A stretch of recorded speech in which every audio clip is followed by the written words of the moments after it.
focus on God. They're committed to do God's work in a great way. Amen. God knew in my heart to have him to come. We wanted to get all three of them, but he was the only one that was available. And God is going to use him tonight. So we are blessed to have with us Reverend Sylvester Sr., the proud member pastor of St. Mary Baptist Church. And we're going to bring him up now. Let's hear him in the name of the Lord. Give him a hand, everybody.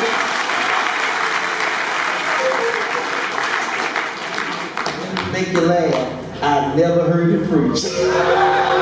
But the Lord said, bring him. And if God said, bring him, God heard him preach. Amen. Amen. And all of God's children said, amen. Amen. It's good to be in God's house once more and again. Amen. Pastor, I'm going to be honest with you. I was there sitting and I was reflecting and like, we in a dilemma. Well, what dilemma are we in, you ask? I said, well, they don't know me and I don't know them. Amen. Number one, amen, I don't know if they're going to say amen and they don't even know if I can preach. Amen. So we just got a dilemma here. Amen. But with the help of the Holy Spirit, amen, there is a word from the Lord. Amen. Amen. Amen. I want to thank Pastor Jackson, amen, the host pastor, on this week, amen, for his hospitality. Thank you so much, Pastor, amen, for your kindness and your generous acts, amen. The Mount Hermon family. Also, I want to thank Pastor Woods, amen, for just, going out on faith, amen, and asking me to preach, amen. And I thank God for being here. Now, I know I didn't say first giving honor to God, the head of my life, but I'm here to tell you, amen, I shouldn't even have to tell you that. Amen. Praise the Lord. Amen. He is the head of my life, and I'm sure he's the head of many of y'all's lives as well. Amen. I want to do something real quick before I begin the sermonic presentation. I'm going to ask St. Mary family to please stand at this time. St. Mary, amen. I have some that came, Pastor. Amen. Amen. I want my wife and children to remain standing. Amen. Amen. Amen. Amen. Pastor Jackson, when the Lord said to be fruitful and multiply, I took him serious. Amen. Praise the Lord. Amen. Amen. I want my beautiful wife to stand again. Amen. She sat down. Amen. I want y'all to know who she is. That's my sweet thing. Amen. My beautiful wife, Chantel. Amen. And if you are a preacher's wife, amen, you know, amen, that is a tedious task. Amen. So I'm going to ask her to pray for you. Amen. And you pray for her. Amen. Praise the Lord. Thank you, sweetie, for standing on tonight. Amen. I want to give it up to the choir and also the musicians on tonight. Amen. Amen. Amen. I'm not going to lie. I'm one of those preachers. I like when that bass hits you in the gut. Amen. Amen. They was playing on tonight. Amen. I want to thank them for that. One thing I always do, amen, I always call up my nephew and my son, amen, two anointed musicians, and I want to ask them to come forward at this time. Come on up. Amen. I always do that to them because I tell them all the way. They are, see, now they learning. Amen.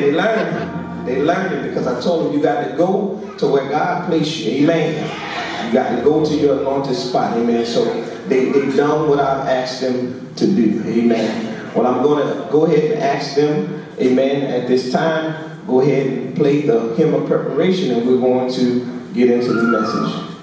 Amen.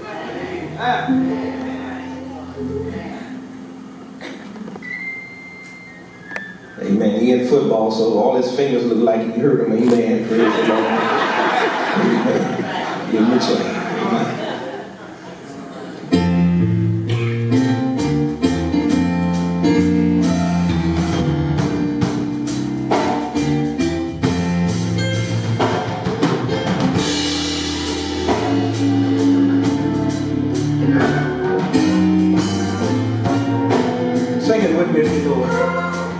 There is a name I love to hear. I love to sing in words.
standing, if you will turn your Bibles to 1 Corinthians chapter 11. 1 Corinthians chapter 11, verse number 1.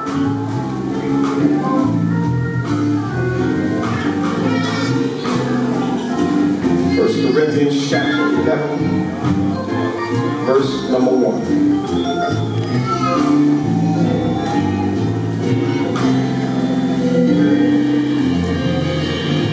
Amen. The word of God reads, it says, be ye followers of me, even as I also am of Christ.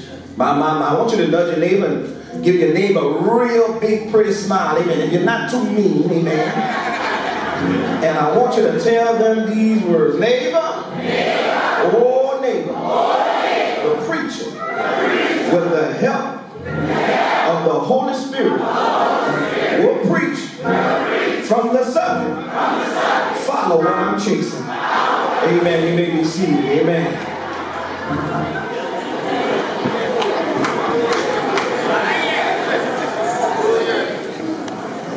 My.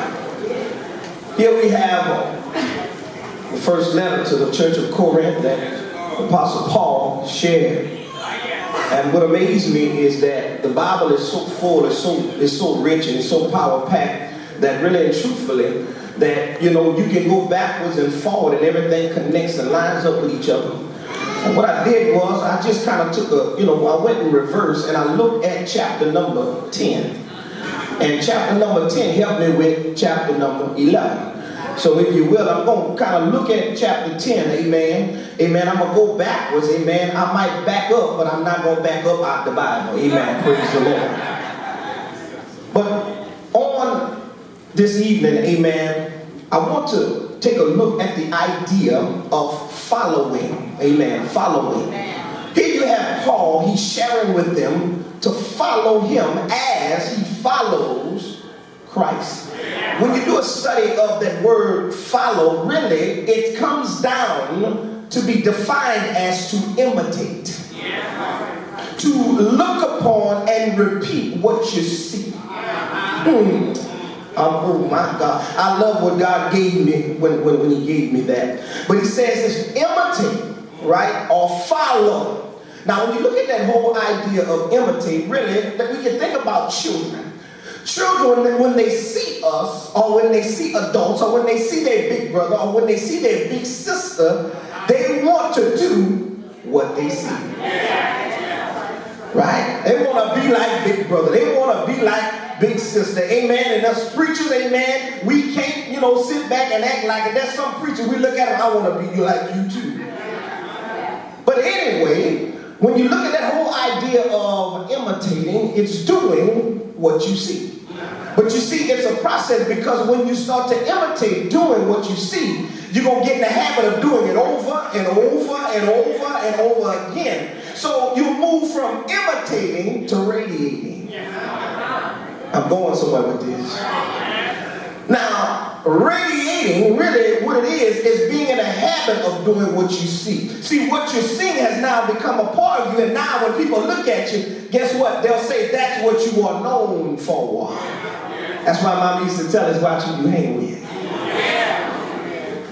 It says imitate, but then after you imitate, you're going to begin to radiate. But one thing I realized is that after you begin to radiate, you're going to begin to initiate. Okay, Pastor, what do you mean? See, now you're going to be able now to initiate, because now folk going to start looking at you and they're going to want to do what you're doing. Okay, Pastor, why you saying all that? Because, see, when you imitate, radiate, and initiate, you can either imitate, radiate, or initiate good or bad.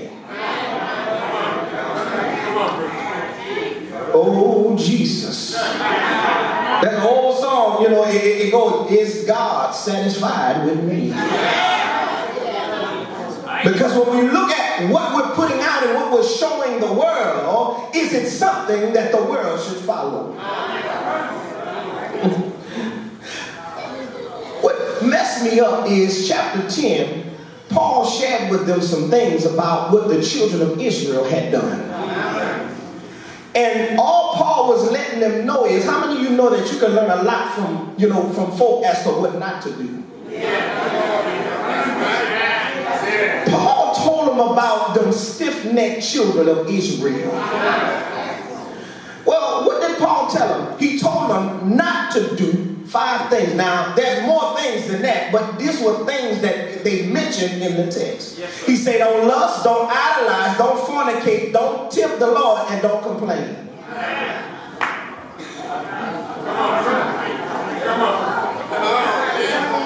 Pastor, why you said that? Because that's the things Paul said don't do.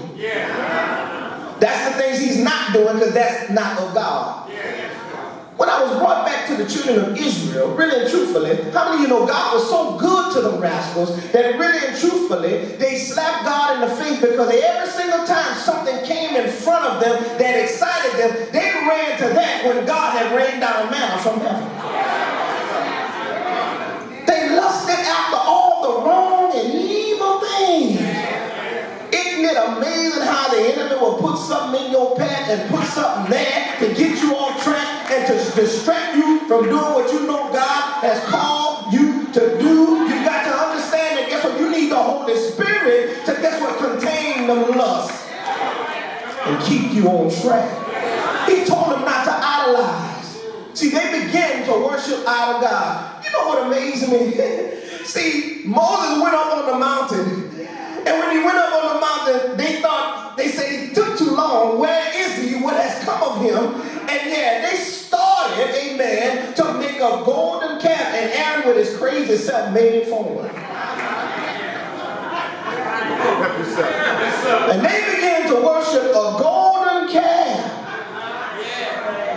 Something that don't move, something that can't breathe, and something that ain't done nothing for them, just to say, us got a church now. Oh, I'm sorry, I'm my bad.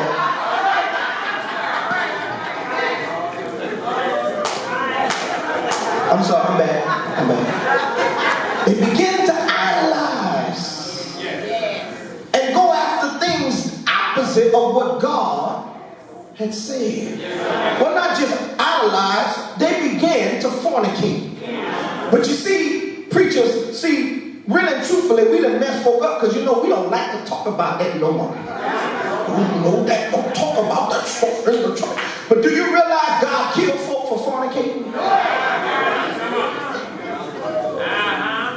God didn't play with that. And I'm going to help us right now. You see our world, my sister talked about the country we in, the world we in. Do you realize God dealt with his people worse when fornication was at its highest?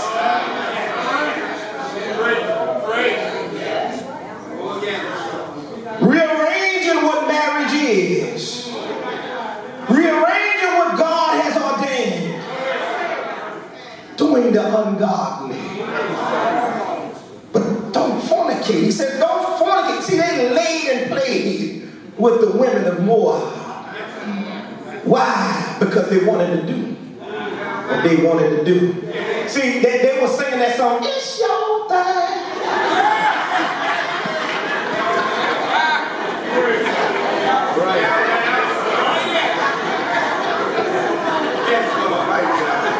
But if you are showing up believer, you know it ain't yours. You are a purchased possession.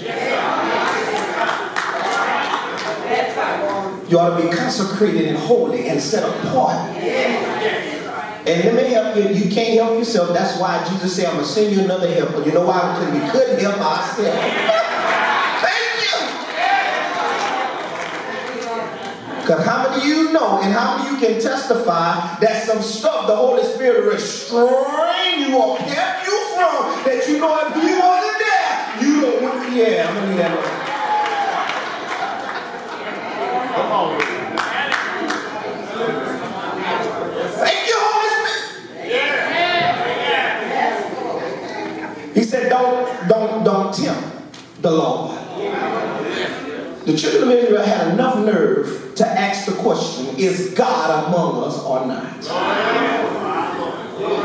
After all he had done for them, they had nerve enough to even question his very existence. And what amazes me is this, and I want to help you here. with fried chicken than in a safe haven with light bread.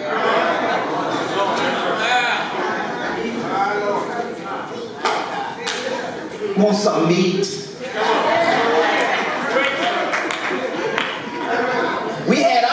Us had all we could eat in Egypt.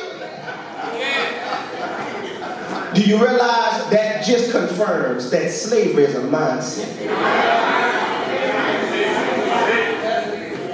Touch your neighbor and say, you free now. You free now. Yeah, you free. You free. Do you realize some folk don't realize that? I'm not going to keep. The last thing he said, don't complain.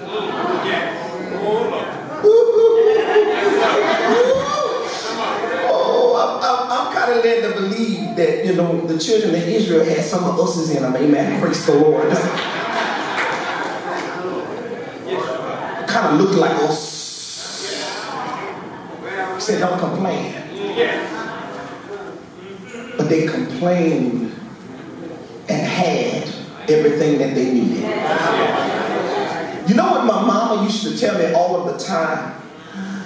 See, there were times when there was things in the refrigerator that I really didn't want. It's not that I didn't have something to eat. It's not that I wasn't provided for. It's just that what I had at my disposal wasn't what I wanted. And I had nerve enough to hang my lip. And my mama was a smooth operator. My mama could tell you something, hit you in the gut, and they had to tell you nothing. They had to touch you. She said, Kyle, you're crying with a loaf of bread in your arm. What she was saying was, Kyle, you got everything you need. Quit crying for what you feel you don't have.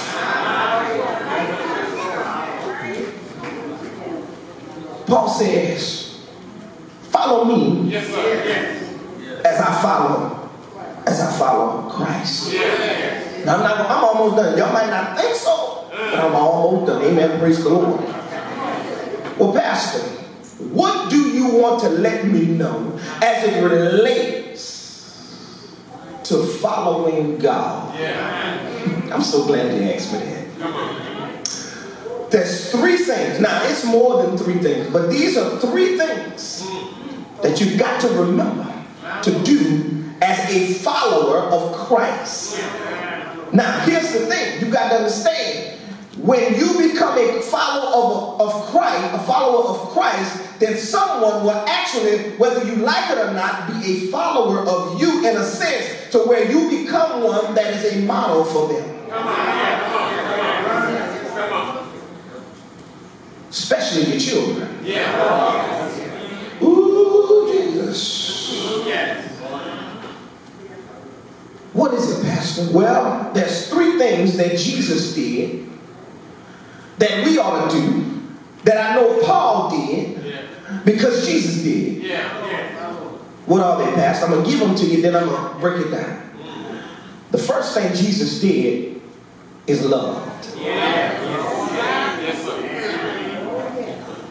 The second thing I'm going to share with you is that he served. And the third thing I'm going to share with you is that Jesus himself even followed. All right, Pastor, prove your point. I will. Amen. Just come with me. Galatians 2:20 says this: I have been crucified with Christ. It is no longer I who live, but Christ lives in me. And the life which I now live in the flesh, I live by faith in the Son of God, who loved me and gave himself for me. Ooh, Jesus. He loved. But what I want to share something with you is this. There's two things about love. Number one, love is a choice. Number two, love gonna cost you something. My sister said she like to feel love and she want to feel. Yeah, you know, it's good when you feel when somebody say they love you. Amen. Because love comes at a cost. But preacher, where you get that from? He didn't just say he loved us. He gave himself for us. It cost him something. Can I help you? Loving folk gonna cost you something. Loving people will cost you something. And I got to help somebody in here. Thank you, Holy Spirit. Loving others will, I'm going to help somebody in here, will bring heartache and pain. It's going to cost you some nights where you feel brokenhearted, and you feel betrayed, you feel like, why did they do it to me when all I've done for them?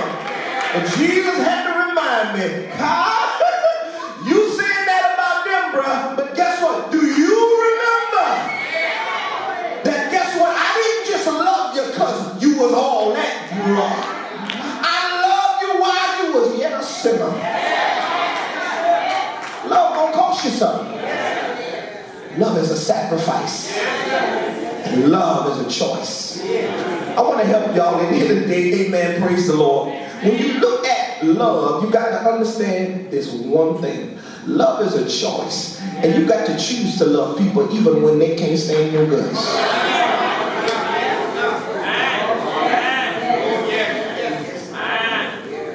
I tell my members this all the time, amen. Now, when I first got there and I would say it, they would draw back, amen, amen. You know, us, traditional black Baptists, we don't like saying, preachers saying certain things, amen. They'll draw back, amen. But I tell them all the time, you having trouble with somebody that say they don't like you, they give you mean look, they don't even speak to you, don't want to be around you, they don't want to be a part of your life, or they don't want to be nowhere in your vicinity, you got to love the hell out of them. That's what God told us to do. Be like heaps of coal on that heat. So you got to understand, you got to do it God's way. You can't do it your way. Because see, the Lord said, vengeance is mine, I will repay. You have been commanded to love. Period. Even the one in the White House. Oh,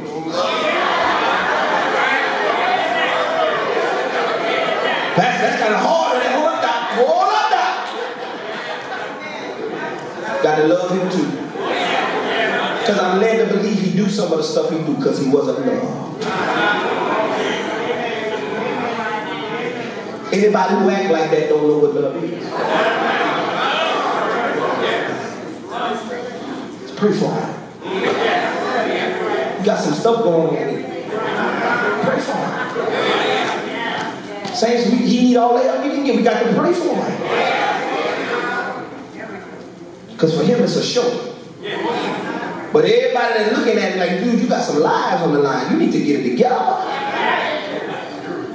But you got to love. You got to love him too. All right, Pastor. You said something else. You said, Pastor, one way that you can follow Christ and an example Christ gave us is to love. The next one that I gave you was serve. Okay, preacher. All right. Help me out with that. Mark 10:42 through 45. Mark 10:42 through 45 says, but Jesus called them to him and said unto them, ye know that they which are accounted to rule over the Gentiles exercise lordship over them, and the great ones exercise authority upon them.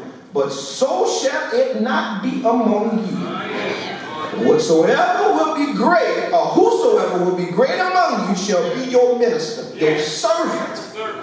And whosoever of you will be the chiefest shall be servant of all. For even the Son of Man came not to be ministered to, but to minister, and to give his life a ransom for many. You got to understand, Christ didn't come to show that, oh, I'm the Son of God and I'm all that. He didn't come to let us know he had all dominion and all power, to let us know he was big chief. He came to say, I'm going to die for you even though you ain't going to.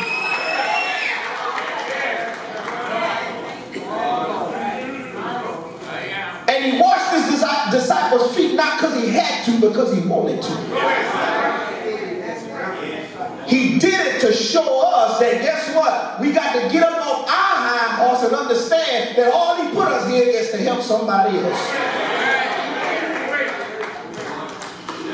You know, it amazes me. It amazes me. Now, it can happen to any one of us.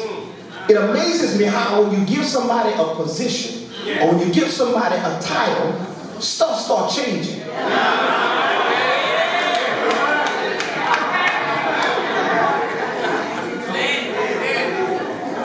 And you're like, okay, is this the person that we had, we put in place? Where you came from? Who is you? Because people take titles and believe that the title gives them all this power and all this authority, and I can tell you this and I can tell you that, and you got to listen to me. But can I help you? God gave you a position and told you to serve. All the title does is show you how much you got to serve. So the higher you go, the more you...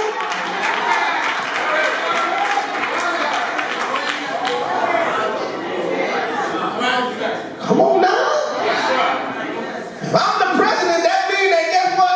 Wait a minute, I got more responsibility. It shouldn't tickle your ego and boost you up. It really should humble you. That's why I tell my members, y'all keep praying for me. What you want us to pray for, Pastor? Wisdom. You know what amazed me? I learned a valuable lesson from the wisest man that walked the face of the earth besides Jesus, and that's Solomon. God asked Solomon, Solomon, you can have anything you want. I'll give it to you. Solomon, what do you want? He said, an understanding. He wanted wisdom to be able to lead God's people because they are many. They are great.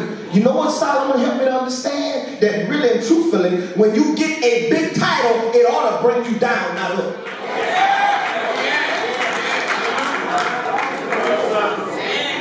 Touch your neighbor and say, down is the way up. Down is the way up.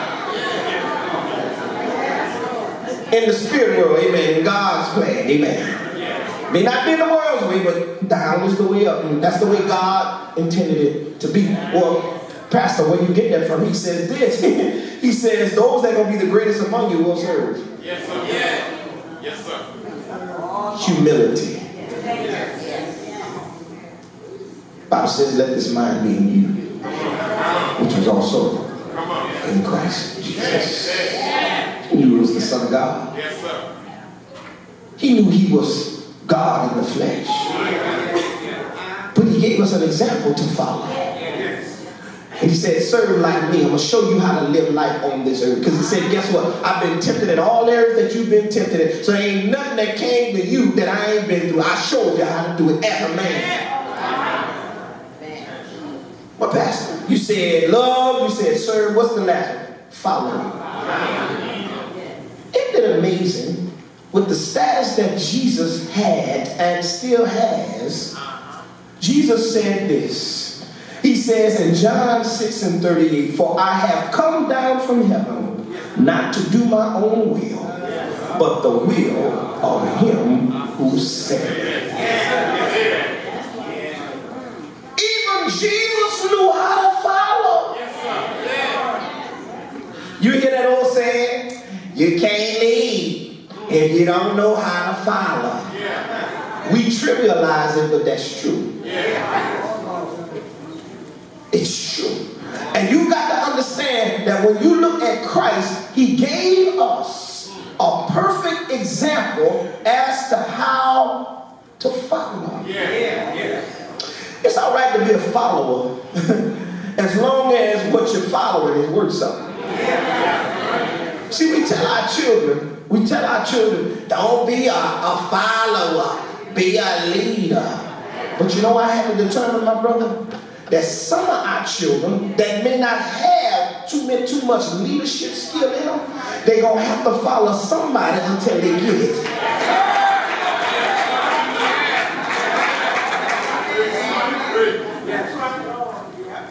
And all Paul was saying, follow me as I follow Christ. That's where I get it from. You know why? Because he was talking to those who got converted underneath his teaching.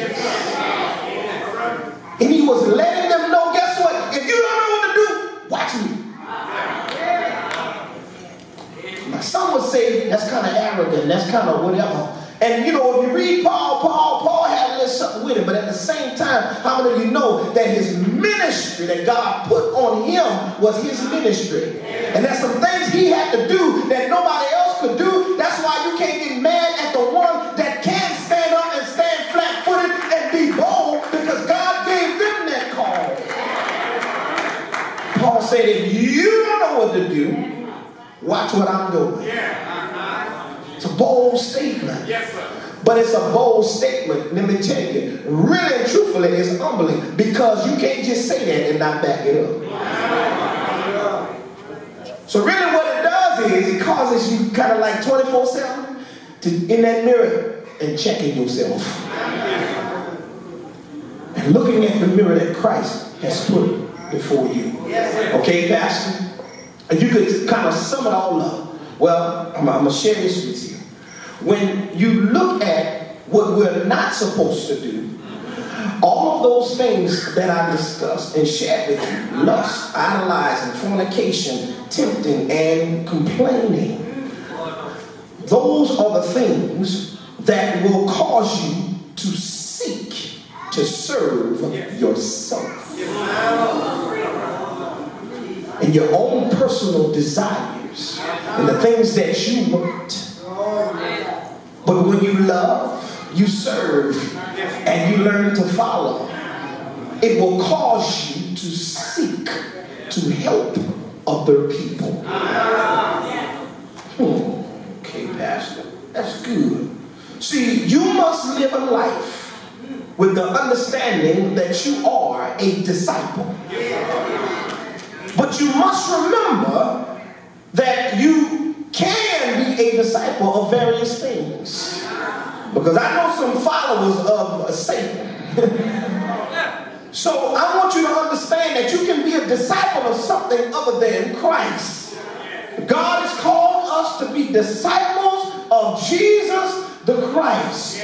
And He didn't leave you helpless. He gave you the Holy Spirit to guide and to lead you and to show you the right direction. Can you tell your neighbor, thank God for the Holy Spirit?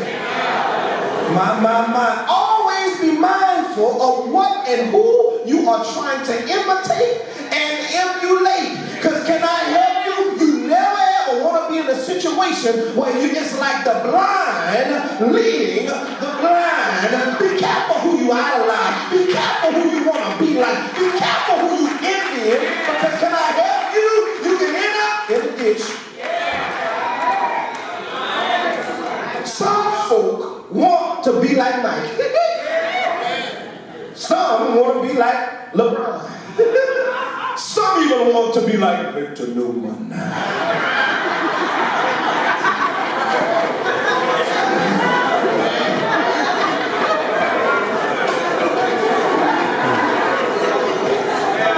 I get a nerve right there.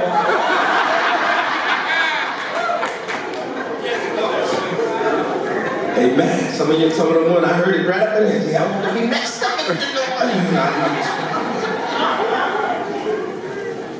But there is one.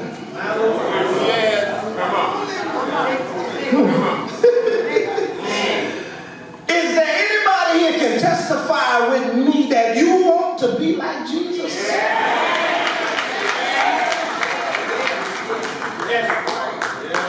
But I got to bust you up. Because we got to be careful when we say we want to be like Jesus. See, Jesus had to go through some stuff.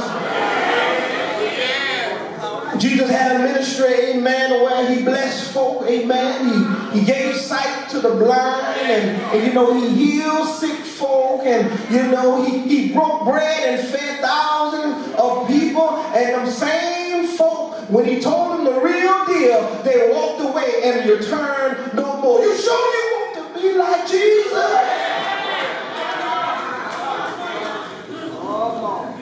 See, when you want to be like Jesus, can I help you? You're going to take the bitter with the sweet. Because you understand and know that, guess what? If my heart is committed to loving Christ, I'm committed to loving Christ because I know that he went all the way for me. How many of you can say that that's your testimony? He went all the way for me, and I'm going to go all the way for him. So you got to keep in mind, that Jesus loved all the way to Calvary. See, greater love had no man than this, than to lay down his life for a friend. See, Jesus served all the way to the grave. And they tell me they placed him in a tomb that he leased out for a few days. But he followed God of heaven until he rose and sat at the right hand in victory, power, and dominion over sin and death. But I want you to know, and I want somebody to shout with me that guess what? I'm with Jesus and I'm going with Jesus all the way. You may have to cry sometimes. You may have some things going on in your life right now, and you're wondering if, Lord, is it worth it? Can I have it? Yes, it's worth it. Don't you get too comfortable down here. We're just pilgrims passing through. This light affliction won't last too long. You keep on serving God. You keep on doing his will, because you got to understand, Jesus said, I will be lifted up. And can I help you that guess what? If you got your hand in his hand, that you gonna rise again. So don't you be baffled about what the world has to offer. Cry your tears. Go through what you're going through. Just know that you're on the winning team.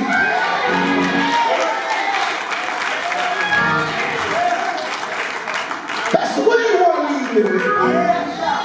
Following Jesus. You got to understand, following Jesus, you understand that you're on the winning team.